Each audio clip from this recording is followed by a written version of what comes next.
Hi, this is Sally Jo with Garth, and this is my red vine whippers tank number 1, and it is just so much fun watching it grow and actually even propagating a lot of the macroalgae from it already.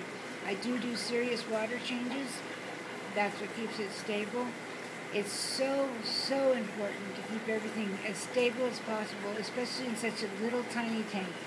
But don't forget, it's also important if you have a bigger tank. Keeping everything consistent, from the water temperature, to the salt you're using, to the feeding, to everything that you do. Consistency breeds success. And I think even more importantly, when you look at a tank like this, or any reef tank that's healthy and thriving, you can tell that a person has put a lot of focus on the foundation of their reef, meaning the bottom layer. Just like building a house, you don't build the roof first, you start with the foundation. And that's what you see here. Tons and tons and tons and tons of little bugs come out when I feed.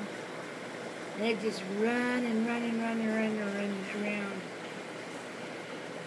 Starfish, copepods, amphipods, worms, you name it, they're all living down there.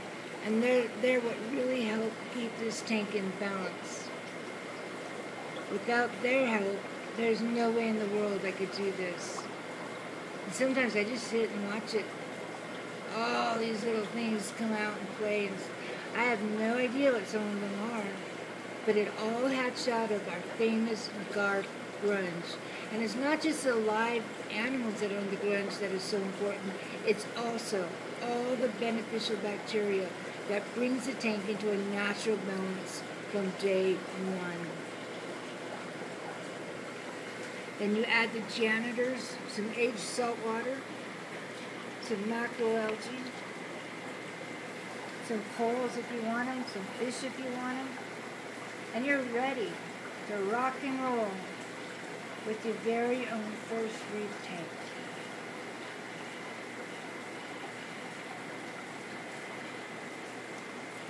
For such little money, I've had so much fun, and the only reason I'm doing this is to prove to everyone that said that this is impossible, it's possible. And there's no need to keep our children away from something like this because it's too expensive. In my mind, it's way too expensive to not allow them to do this. For their questions are our answers for the future of our wild reefs. This is Sally Jo at Garth, 1-800-600-6163, or you can email us at garth.org, garf.org.